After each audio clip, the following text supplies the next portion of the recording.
No, I'm speaking about the message of the Quran. How important it is for a Muslim to go to the company of a wali of Allah. And if he does, will he be empty-handed? Will he be empty-handed? No, the question doesn't arise. Why? Because the Quran has told us this path, how to get to Allah. And the same statement will be made, and the intercession will come. That today, for example, if we had the association with a pious person, then he'd give us benefit in the hereafter. Because the people, the munafiqs will say, Allah, we cannot see anyone here who can give us benefit. We're being punished. There's no one here to help us. Can we go back in the dunya to spend time with the good person? And in the hereafter, the person will say, Allah, this person gave me water, forgive him. Allah will say, go, he's forgiven. Allah, he served me. Every single action of khidmat, I swear by Allah, the wali of Allah, how much the walis of Allah love. Hazrat Ibn Abbas radiyallahu anhu, there's a hadith here, listen to this. Subhanallah, he was asked, Hazrat Ibn Abbas radiyallahu anhu, he asked, O Prophet of Allah sallallahu alaihi wasallam, that the wali of Allah, the friend of Allah, here the Sahaba is asking the Prophet sallallahu alaihi wasallam, that he's become so common here, mashallah, everything, the success comes from the company of the wali of Allah. This is the center point. So for the sake of Allah, tell us, how can we recognize the qualities of the wali of Allah? The person who is pious, that we don't want to go to the wrong person, that this is the asal thing. How do we find and identify and recognize that this person is a wali of Allah, so we can start our practice of the deen? Subhanallah.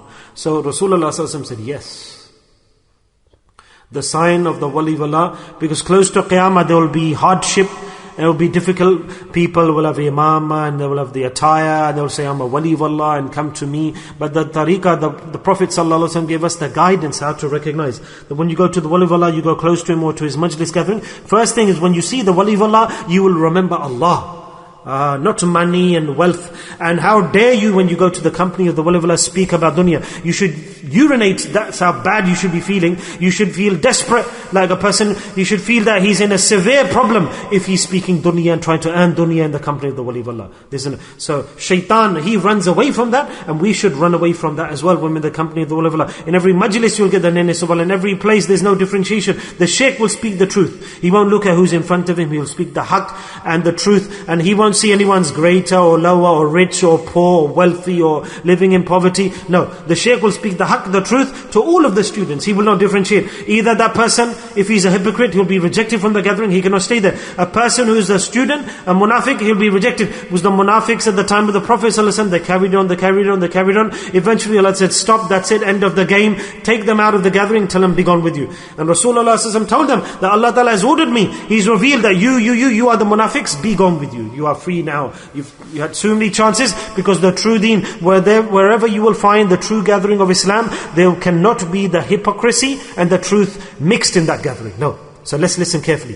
What is Allah Ta'ala teaching us? So the first point, what will we see in the company of the wali of Allah? The gatherings of the mashayikh. The first sign of the wali of Allah is that when you see the wali of Allah and sit in his company, you will start to remember Allah more. You will remember the deen more. And when you hear the wali of Allah speaking, even the jahil, ignorant, illiterate person will get elevation in his benefit. So you'll not learn jackanory tales and folk tales. You will learn Quran and Hadith from the company of the wali of Allah. And people who are sitting in the gathering of the wali, when they hear the Quran and the Sunnah, they will start sweating. The wali of Allah, as I said, he will not care who is the big scholar, big mufti, small person, rich, poor, wealthy, well-to-do. No, the wali of Allah speaks the haqq, speak the deen. Big muftis and ulama and scholars, they're sweating in the gathering of the wali of Allah. I swear by Allah, this is what happens. Because the wali of Allah speaks the truth, he speaks from the Quran and the Sunnah, and it has effect on the attendees in the majlis. So, number one, when you spend time in the company of the wali of Allah, you will remember Allah more. Number two, your ilm will increase. And number three, due to the ilm of the wali of Allah, what happens? That person, he starts to remember akhirah, the hereafter more. And fikr of the hereafter starts to come into his life. The worry for the hereafter comes into his life.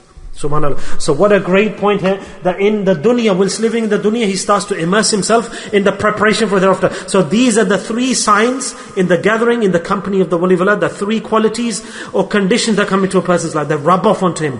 And if he's sitting here sincerely, the student, and what do we call this then? Muhabbat, love. You understand the point here? Aqeedah, ilm, amal, belief, knowledge and practice. You get Allah's love. So we need Allah's love. And how do we get Allah's love? Rasulullah's love. And how do we get that? Do we need Rasulullah's love? Of course we need it. Otherwise we are hypocrites. Will you believe that a person's got love for Rasulullah if he doesn't have the true love?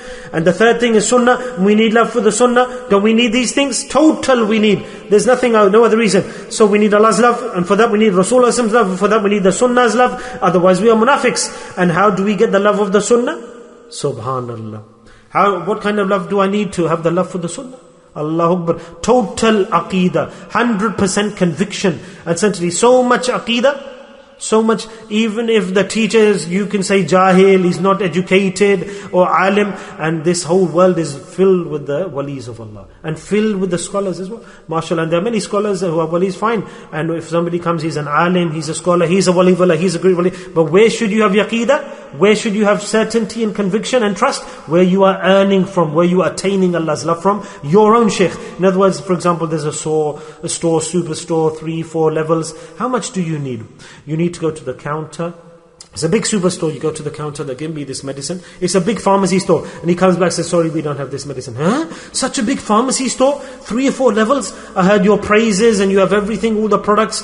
And then, subhanAllah, I had this little, that you can't even give me one medicine to cure this little illness I've got. And I heard all your praises and that you're a big firm, subhanAllah. So some people, they run and they die on big names, big society, big gathering, because they have nifaq in their hearts. They're munafiqs. They're not honest. They're not sincere. So they want the big shop with the stores and the levels and the floors and the glamour and the glitter. So if we slip on this first rung of the ladder, then we cannot get to the roof. Can a person who falls off the ladder get to the roof? No. So if I can't ascend the first step, how can I get to the top rung, to the top step? Have you ever seen that? So the first step is very essential, that we need to step onto it firmly and stay on it. And what's the first step?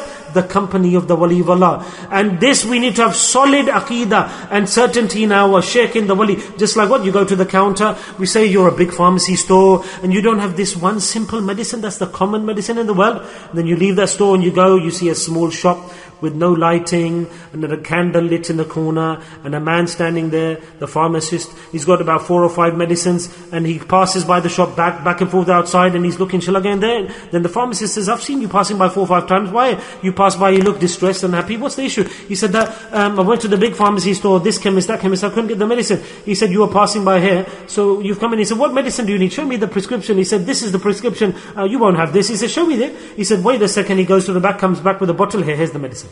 Subhanallah. So now for that person, which pharmacy is the best? Which chemist is the best? Where did he get help from? The cure from? The small, downtrodden, run-down pharmacy. From the outside, he thought, oh, it's not special. So where you are learning Iman, Ahkams, Quran, Allah's nearness, tell me, doesn't matter if somebody in opposition to that, a massive personality, a big scholar, big shot comes, who is greater, the sheikh, your teacher, or the big shot who's just traveling by and he's speaking? So no, that sheikh, he's well known, he's a great personality. I won't say names, otherwise you'll give fatwas to me. He's got this, he's got this speciality, this quality. Is this aqeedah? Is this conviction and belief in your shaykh? No, then you have finished your aqeedah with the teacher, and all the fairs and the blessings you have lost. The tie, that rope, you have cut it. You've cut the knot. Allah Ta'ala says, if you are munafiq here, if you're sitting in the gathering of your shaykh and you don't have belief in your shaykh, and you look into other personalities, then Allah says, how will you have love for the sunnah? You will not learn love for the sunnah of Rasulullah, and you're coming to me as a munafiq. Allah Ta'ala said, if your love was solid for your shaykh, that everything I've attained is due to my teacher. That I'm telling you that if you do khidmat for a teacher, that even if you serve your teacher in such a way, you give him the sip of water, for that service I will give you water from the pond of Kawthar. Allah Ta'ala says, and this is truth. This is truth. If you collect so much service of the wali of Allah, that Allah did this, I served you wali, I did this, I assisted, I helped. Allah says, whatever you did, however you did, Allah Ta'ala says, I will give him shifa, I will take him to Jannah, I will send this person to paradise. Why? Because he had served the wali of Allah. He didn't have no greed for dunya, no money, no hisab, no given, no taken. He had one desire, that I will take that person and I will go into his company and I will reach to Allah Ta'ala's nearness. And the wali of Allah has that same desire as well.